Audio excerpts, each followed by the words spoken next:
전세계 5조원 규모의 보툴리늄 톡신 시장의 95% 점유율을 달성하는 게 목표라고 합니다. 미국, 중국 시장 공략이라는 호재 뉴스가 나오면서 바닥에서부터 차근차근 오르는 중입니다. 이 게임이 반드시 성공해야 되는 이유는 바로 넷마블 네오의 IPO 때문입니다. 기관과 외국인이 4월 초부터 시작해서 계속 순매수하고 있습니다. 하지만 지금은 미국 증시가 눌림목인지 고점인지 확인하고 매수해야 될 때입니다.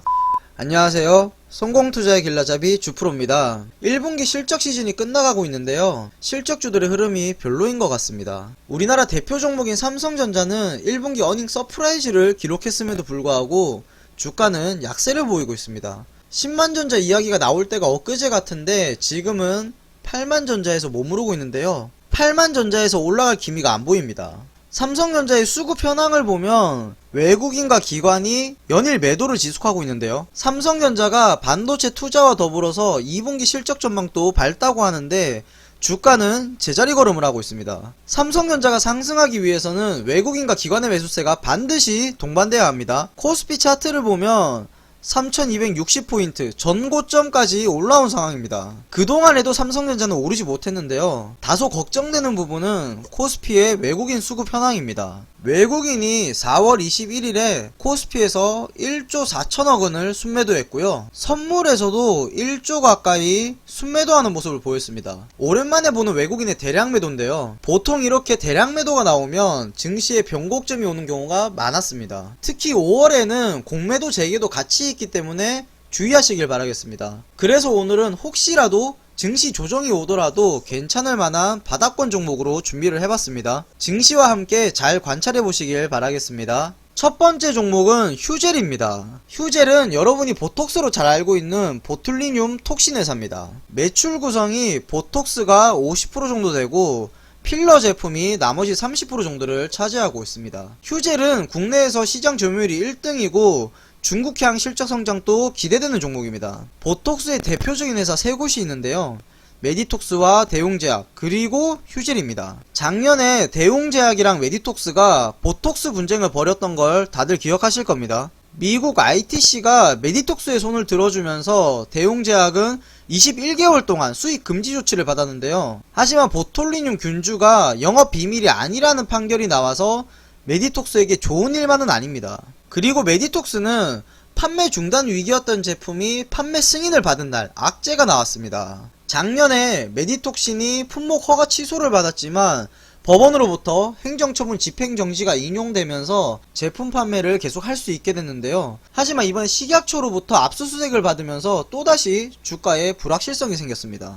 먼저 메디톡스 차트부터 살펴보겠습니다. 차트를 보시면 2월 말에 점상을 기록했는데요. 메디톡스가 대웅제약의 나보타와 3자 합의를 이루면서 급등한 겁니다. 대략 380억 정도를 합의금과 나보타 매출에 대한 로열티로 받게 됐습니다. 하지만 그 이후로 주가가 약세를 보이면서 조금씩 흘러내리는 중입니다. 대웅제약은 2월 말에 합의 이후에 조금씩 상승 중인데요. 차트로 봤을 때 바닥에서 조금씩 올라오는 걸 볼 수 있습니다. 대웅제약도 기회가 된다면 꼭 다시 볼만한 종목입니다. 바닥권 차트로 본다면 대웅제약도 좋지만 보톡스와 필러의 성장성 측면에서는 휴젤이 훨씬 더 좋다고 생각됩니다. 휴젤은 엄청 큰 목표를 가지고 있습니다. 전세계 5조원 규모의 보툴리늄 톡신 시장의 95% 점유율을 달성하는 게 목표라고 합니다. 2022년까지 중국, 유럽, 미국 진출을 마무리할 계획이고 올해는 중국에서 10% 이상 점유율을 달성해서 현지 1위가 되겠다는 목표를 세웠습니다. 휴젤이 중국 시장 진출을 본격화하면서 증권가에서도 목표 주가를 잇따라 상향하고 있습니다. NH투자증권은 휴젤의 목표 주가를 27만 5천원으로 상향했는데요. 중국의 75억 규모의 톡신 공급을 시작으로 휴젤의 올해 1분기 매출액은 약 606억, 영업이익은 226억으로 전년 동기 대비해서 각각 47%, 83% 증가할 것으로 추정하고 있습니다. 특히 주목할 점은 1분기가 비수기라는 점을 고려하면 양호한 실적 추세라는 겁니다. 모멘텀도 꾸준한데 올해 4월에는 레티보가 미국 허가 신청을 완료하면서 내년에 허가 승인과 출시가 전망되고 올해 하반기에는 유럽 허가 승인이 예정돼 있습니다. 글로벌 시장으로의 진출이 본격화되는 시점입니다. 휴젤 차트를 보면 휴젤은 대웅제약보다 상승세가 더 뚜렷하게 보입니다. 미국, 중국 시장 공략이라는 호재 뉴스가 나오면서 바닥에서부터 차근차근 오르는 중입니다. 저점 가격이 16만원대라서 하락한다면 모아가기에 좋은 차트를 만들고 있습니다. 최근에 장대 양봉이 4월 13일과 16일에 나왔는데 6% 넘는 상승을 보여줬습니다. 이 시기에 매수한 주체를 보면 기관과 외국인의 양매수가 들어온 걸 확인할 수 있습니다. 휴젤은 기관과 외국인의 순매수로 끌어올리는 종목임을 알 수 있죠. 그날 외에도 기관들은 4월 중순부터 꾸준히 순매수하고 있는 중입니다. 휴젤은 일봉보다 월봉으로 봤을 때 훨씬 좋은 모습을 보여주고 있습니다. 월봉상 최고가가 23만원 정도인데 지난달까지 하락한 후에 바닥을 잡고 다시 올리는 중입니다. 이번 달에 하락 추세를 깨고 상승으로 돌려준다면 충분히 매력적인 종목이 될 걸로 보입니다. 하지만 아직 코로나가 끝나지 않아서 당장은 매출과 주가 성장이 이루어지지 않을 수도 있습니다. 코로나가 언제 끝나는지에 따라서 주가 역시 달라질 겁니다. 두 번째 종목은 넷마블입니다. 넷마블은 모두의 마블로 유명한 게임 회사입니다. 구글 플레이, 앱스토어 상위권 게임 덕분에 모바일 분야에서 좋은 성적을 거두고 있는데요. 얼마 전에 확률형 아이템이 큰 이슈가 됐었죠. 그래서 공정거래위원회에서 넥슨코리아 등의 게임사를 조사하기 시작했습니다. 게임 내에서 아이템을 획득할 수 있는 확률 정보를 제대로 알리지 않거나 임의로 조정했다는 논란이 일었습니다. 이 문제로 게임주들이 약세를 보였는데요. 그래서 넷마블은 아예 확률형 아이템의 비중을 줄이겠다고 밝혔습니다. 이번에 신작 게임인 제2의 나라를 출시하는데 이 게임 흥행에 사활을 걸고 있습니다. 확률형 아이템의 비중을 낮추고 유저 소통을 위한 전담 조직도 신설할 계획이라고 합니다. 6월에는 한국을 비롯해서 일본, 대만, 홍콩, 마카오 등 아시아 5개국에 동시 출시할 예정입니다.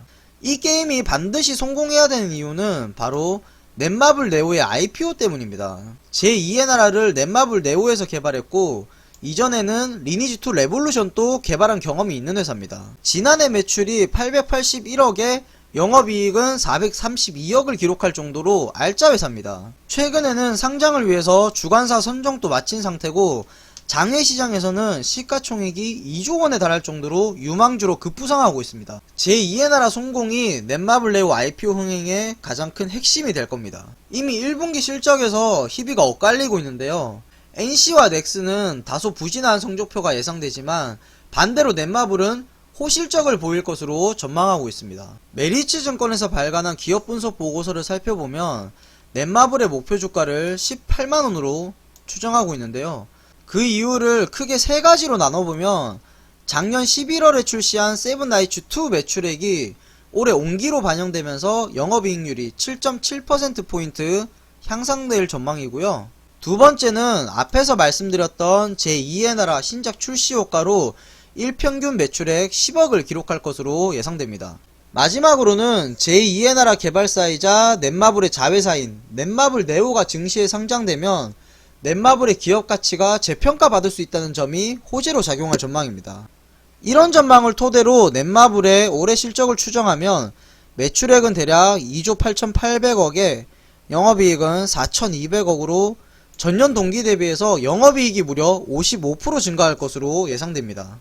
넷마블의 차트를 보시면 사실 엄청 좋아 보이진 않은데요. 2월에 14만원대 후반에서 고점을 찍고 내려왔는데 4월에도 비슷한 가격대에서 저항을 받고 하락했습니다. 쌍고점을 찍고 내려오는 중이라 하락이 더 진행될 수 있습니다. 하지만 수급을 보면 이야기가 다릅니다. 기관과 외국인이 4월 초부터 시작해서 계속 순매수하고 있습니다. 주가가 올라갈 때도 매수했고 이번에 조정을 받을 때도 매수했는데요. 14만 7천원 고점에서 매수한 주체도 바로 기관과 외국인이었습니다. 특히 연기금이 매일 순매수하고 있고 투신과 보험도 동반 매수하는 게 특징입니다. 월봉으로 보면 넷마블은 작년에 엄청나게 급등했습니다. 급등한 이유가 카카오 게임즈와 빅히트의 상장 이슈였습니다. 넷마블은 게임 회사인지 투자 회사인지 모를 정도로 투자 성적이 남달리 좋았습니다. 하지만 올해 들어서는 12만원과 14만원 사이에서 계속 횡보 중입니다. 과연 작년의 주가를 회복할 수 있을지는 지켜봐야겠지만 12만원대가 바닥인 건 확인한 것 같습니다. 하지만 지금은 미국 증시가 눌림목인지 고점인지 확인하고 매수해야 될 때입니다. 눌림목이라면 신고가 경신 전에 마지막 매수 기회가 되겠지만 고점이라면 조정이 깊이 나올 수도 있습니다. 주식 초보분들이라면 절대 몰빵할 만한 시기가 아니라는 뜻입니다. 오늘 알려드린 종목들도 좋은 종목이지만 꼭 증시의 방향성을 체크하면서 접근했으면 좋겠습니다. 구독과 알림 설정하셔서 계속 종목과 증시 방향을 체크하시길 바라겠습니다. 영상이 마음에 들었다면 좋아요와 댓글로 여러분의 의견을 남겨주시기 바랍니다.